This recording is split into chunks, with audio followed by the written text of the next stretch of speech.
WhatsApp atau apapun itu belum ada. Baik. Terus, untuk kompensasi mungkin, sempat ada, cuman itu, dalam artian, apa ya, ada sesuatu gitu. Pak! Pak! Pak, telepon Pak! Pak Idris mati! Pak! Pak Idris mati! Sudah terlanjur ditahan lama Bang, gimana? Sekarang bebas. Tidak apa-apa, yang penting Tuhan yang memberikan. Sangat merugikan dan menjijikkan. Jika putusan ini menjadi presiden yang ada di Republik Indonesia, maka setiap wanita yang ada di Indonesia jiwanya terancam. Jangan saya yang jawab, Humas. Oh, gitu. Oke, ya jangan saya. Nanti saya nggak objektif dong. 3 hakim memutuskan vonis bebas, mereka sakit semua. Ini adalah sesuatu yang biasa, bukan menyepelekan.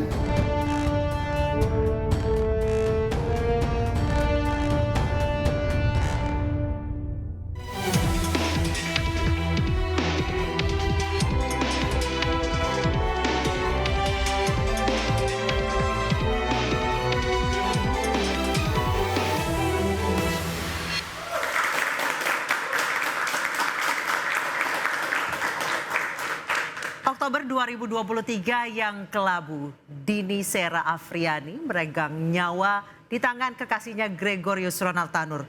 9 bulan kemudian, Ronald Tanur terdakwa pembunuh Dini Sera justru divonis bebas. Hakim menyatakan Ronald bebas dari seluruh dakwaan jaksa penuntut umum. Janggal, Dini justru dinyatakan tewas karena alkohol, bukan karena dilindas. Kini keluarga Dini mencari keadilan ke DPR RI hingga ke Komisi Yudisial. Ada apa sebenarnya di balik putusan hakim dan bagaimana perjuangan keluarga Dini akan bermuara? Bersama saya Anisha Dasuki, inilah interupsi vonis bebas pelindas Dini.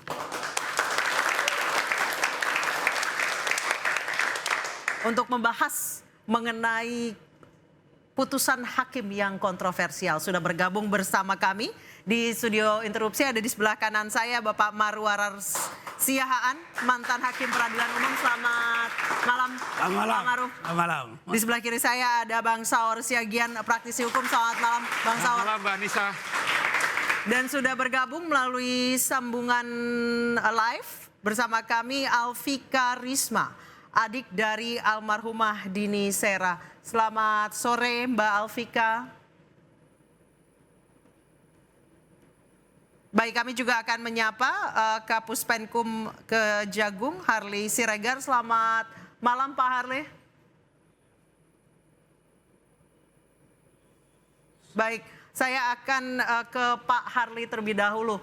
Pak Harley, Anda melihat ada Oke, sebelum saya bergabung dengan Pak Harley karena memang masih ada kendala audio, kita saksikan informasi terkait Gregorius Ronald Tanur justru tertawa, merasa lega usai hakim memvonis bebas dirinya. Ia melenggang keluar penjara dan lolos begitu saja setelah dituntut 12 tahun penjara karena menganiaya Dini Sera. Vonis bebas Majelis Hakim Pengadilan Negeri Surabaya terhadap Gregorius Ronald Tanur memantik ragam reaksi publik. Ronald Tanur, terpidana penganiayaan terhadap kekasihnya Dini Sera Afrianti, dituntut jaksa 12 tahun penjara. Namun kini ia melenggang bebas usai hakim menyatakan bahwa Ronald Tanur tidak terbukti bersalah. Jangan saya yang jawab, Humas. Oh, gitu. Oke, ya jangan saya. Nanti saya nggak objektif dong. Orang hakim yang bernama Erin Tuas Damanik dan kawan-kawan memvonis seorang pembunuh. Putusan hakim Erin Tuah Damanik, Mangapul, dan Heru Hanindio dinilai janggal. Gelombang dukungan berbagai lapisan masyarakat menuntut keadilan untuk Dini mengalir deras. Adalah aksi duka terhadap meninggalnya hukum dan keadilan. Sementara, Pengadilan Negeri Surabaya menyatakan putusan kontroversial majelis hakim merupakan suatu hal yang normal. Ini adalah sesuatu yang biasa, Pak. Apanya biasa? Maksudnya bukan biasa, maksudnya bukan menyepelekan. Dan inilah wajah sumringah Ronald Tanur usai divonis bebas. Gimana? Sudah terlanjur ditahan lama bang, gimana? Sekarang bebas. Tidak bang, yang penting Tuhan yang buktikan. Pengacara dan keluarga korban Dini tak terima dengan putusan hakim dan melaporkan ketiga hakim ke Komisi Yudisial dan Badan Pengawas Mahkamah Agung. Jika putusan ini menjadi presiden yang ada di Republik Indonesia, maka setiap wanita yang ada di Indonesia jiwanya terancam. Karena bisa saja dia dibunuh kapanpun, jika tidak ada saksi dia bisa dibebaskan kapanpun. Bukan hanya publik yang marah atas putusan hakim. Beragam umpatan disampaikan Komisi 3 DPR RI saat audiensi dengan keluarga korban Dini Sera Afrianti. 3 hakim yang memutuskan vonis bebas mereka sakit semua. Sampai saya sampaikan, kalau 3 hakim ini nggak punya TV dan nggak punya handphone bagus, saya beliin. Justice for Dini menjadi seruan keadilan yang menggema. Vonis janggal hakim dan Ronald Tanur yang kini berjalan leluasa setelah menganiaya Dini Sera. Akan kemana keadilan bagi Dini berdiri? Baik pemirsa, kami akan berbincang dengan Pak Harli, Kapus Penkum Kejagung. Pak Harli, menanggapi putusan ini seperti apa? Apakah tanggapannya akan sama dengan Humas PN Surabaya yang mengatakan ya biasa saja? Baik Mbak, jadi yang pertama sesuai dengan sikap kami yang sudah kami sampaikan ke berbagai media, bahwa tentu kami akan melakukan upaya hukum sebagaimana diatur dalam hukum acara kita, yaitu mengajukan kasasi. Nah saat ini walaupun kami masih punya waktu 14 hari, tapi di Kejaksaan Negeri Surabaya sudah dibentuk tim yang akan menyusun memori kasasi yang sekarang sedang bertugas untuk kembali membaca berkas perkara, kemudian mengumpulkan semua dokumen-dokumen dan fakta-fakta persidangan, dan secara sesuai waktu tentu tim ini akan mencoba untuk menyusun memori kasasi supaya lebih komprehensif yang didasarkan pada fakta-fakta. Pak Harli, berarti salinan putusannya sudah dapat ya Pak ya? Ya, hari Selasa yang lalu itu yang mau saya sampaikan bahwa Kejaksaan Negeri Surabaya sudah secara resmi menerima salinan putusan. Jadi juga tim kita sedang melakukan kajian, ya, mencermati, membaca kembali secara menyeluruh sehingga itu menjadi dasar bagi kita untuk menyusun memori kasasi dan mengajukannya pada waktunya. Baik, Pak Harli, menurut Anda sebenarnya seperti apa sih pertimbangan-pertimbangan yang justru diabaikan oleh hakim? Nah, jadi baik, supaya saya sampaikan secara komprehensif ya, bahwa surat tuntutan tentu disusun berdasarkan surat dakwaan dan fakta-fakta yang terungkap dalam proses persidangan. Nah, kalau kita melihat ya secara cepat saya sampaikan, yang pertama ada fakta yang menyatakan bahwa antara pelaku dan korban itu berpacaran. Ya, ada hubungan spesial. Yang kedua, pada peristiwa itu antara pelaku dan korban berada pada ruang dan tempat serta waktu yang bersamaan. Ya, kalau kita lihat dari keterangan-keterangan itu, bahkan malam itu dari lift ya, kemudian pergi lagi ke resepsionis, balik lagi berulang-ulang. Kemudian yang ketiga ada percekcokan di antara pelaku dan korban. Yang keempat ada kekerasan, ada pemukulan yang dilakukan oleh pelaku terhadap korban. Yang kelima, dari CCTV yang sudah diputar berulang-ulang di pengadilan, menunjukkan bahwa ada bekas pelindasan dari mobil yang dikendarai oleh pelaku terhadap korban. Karena ketika malam hingga pagi, subuh ya, bahwa korban selongsoran di depan sebelah kiri mobil pelaku. Lalu kemudian diajak untuk pulang dan tidak mau dan diam ya. Lalu pelaku menaiki mobil, menyetir dengan arah ke kanan sehingga ban belakang melindas. Nah kemudian visum ini saya sampaikan Mbak supaya ini jelas nanti para narasumber lain bisa mencermatinya. Dari Visum et Repertum menyatakan bahwa sebab kematian karena luka robek majemuk pada organ hati akibat kekerasan tumpul sehingga terjadi pendarahan hebat. Lalu kita lihat dengan pertimbangan-pertimbangan majelis hakim yang menyatakan bahwa kematian korban lebih disebabkan karena pengaruh alkohol. Iya. Lalu pertanyaannya adalah sejak kapan alkohol itu bisa menyebabkan luka robek majemuk? Iya. Nah, kalau kita lihat luka robek majemuk itu berarti ada banyak luka robek yang dialami oleh korban dan itu lebih disebabkan karena kekerasan tumpul. Itu. Nah, jadi inilah yang menjadi dasar bagi kami, apalagi misalnya dalam pertimbangan hakim juga dinyatakan tidak ada saksi yang melihat langsung. Nah, kemudian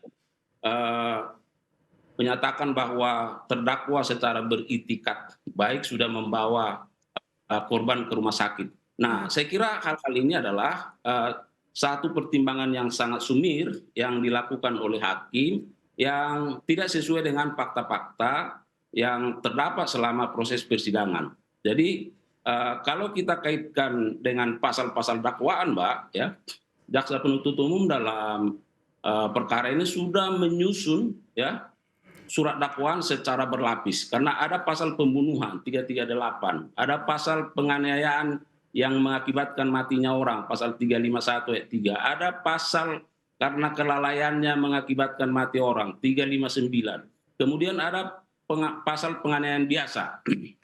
Nah, saya kira secara awam saja pun kalau menyandingkan fakta-fakta hukum yang terungkap dalam persidangan dikaitkan dengan pasal-pasal dakwaan ini, saya kira tidak ada alasan untuk membebaskan terdakwa. Saya kira begitu, Mbak. Baik, saya sudah bergabung juga bersama kami Alfika Risma, adik dari almarhumah Dini Sera. Selamat malam, Mbak Alfika.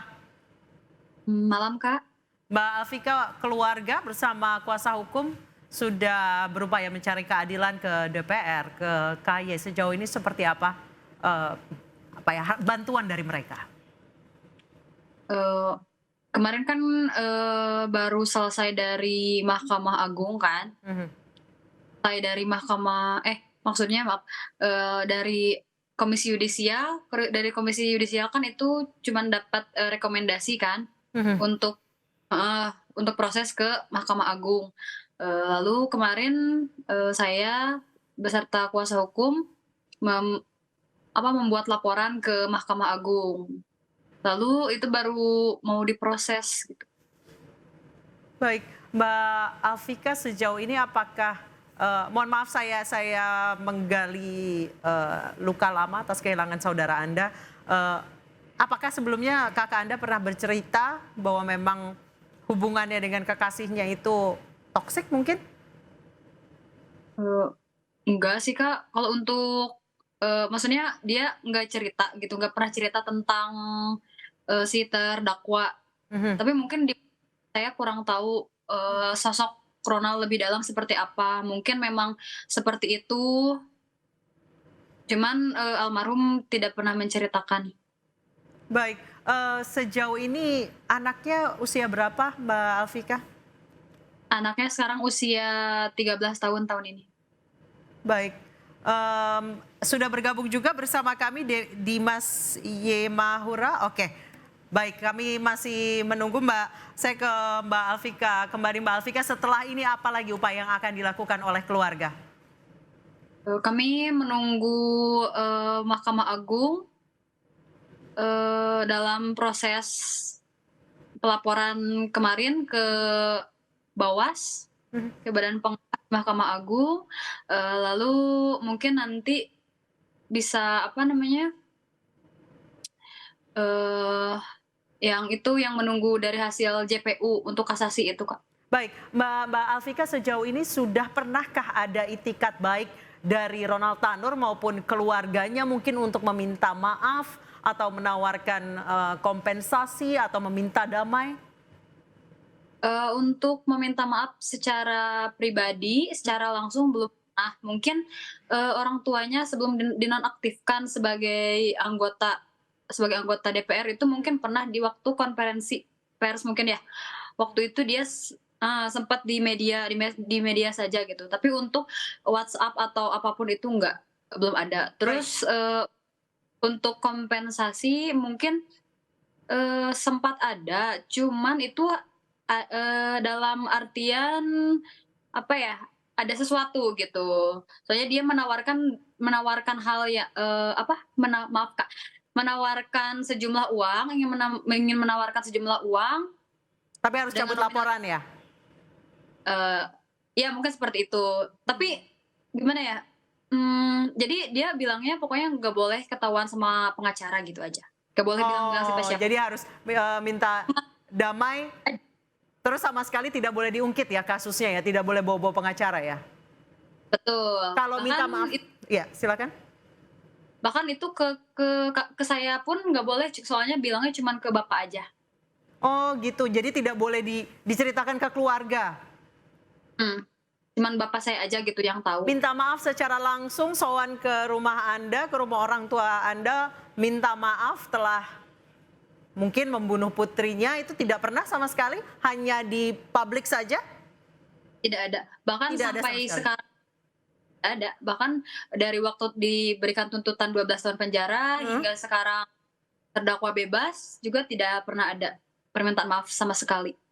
Baik, terima kasih banyak Mbak Alfika telah bergabung dengan kami. Semoga prosesnya lancar, yang diperjuangkan juga berhasil untuk mendapat keadilan bagi Anda, almarhumah kakak Anda dan juga keluarga. Terima kasih Mbak Alfika.